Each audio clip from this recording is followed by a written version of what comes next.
12 айдын султаны болгон Рамазан айы аякташы менен Орозо айт майрамы Ысык Көл облусунда да майрамдалууда. Таң эрте Каракол шаарындагы мечиттерге калың эл чогулуп айт намазы окулду. Жалпы жамаат оом аттуу Орозо айында кармаган орозо, кылган ибадат жана жасаган жакшы амалдар кабыл болушун тилешти. Келгендер бири-бирин майрамы менен куттуктап, улуу айдын урматы менен муктаждарга жардам көрсөтүүнү үзбөй, улантуу маанилүү экенин билдиришти. Бул күнү жакындардан кабар алып, туугандарды зыярат кылуу, дасторкон жайып коноктосуу салтыда маанилүү экени белгиленди.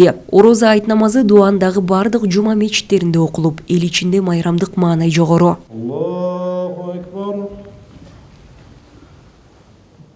Алла Таалам ушу туткан орозоңуздарды, Рамазан шарипте кылган хайыр эхсандарды, орозо фитерлерди Алла Таалам кабыл кылсын.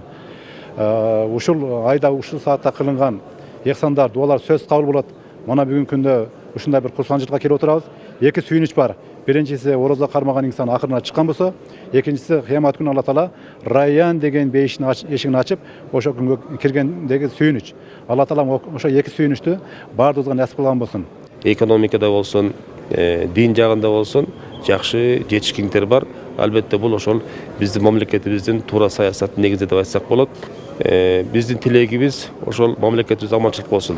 Өзгөчө ошол эл башкарган башчыларыбызда, анын чокусунда турган, төбөсүндө турган биздин ажообуз Садыр Нуркожоевич мына жакшы иштерди алып барып атат. Кудай таала ошо жакшы тилектерин да ишке ашырып Кудай насип кылсын. Неберем экөөбүз, балам экөөбүз бул орозо айт намазына келдик. Азыр намаздан чыккандан кийин үйгө барып өзүбүз үй бүлөбүз менен майрамды баштайбыз. Андан кийин ушу туугандарыбыз келет.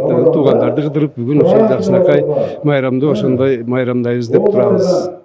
Ошол Орозо айтта, Курман айтта жакшынакай дасторкон жайып, балдарыбыздын оюнда, жүрөгүндө калгандай кылып, жакшы ниет менен, жакшы тазим калыш үчүн, балдарга үлгү болуш үчүн ушундай эки майрамды бир өзгөчө башкача өткөрөбүз. Үй бүлөбүз менен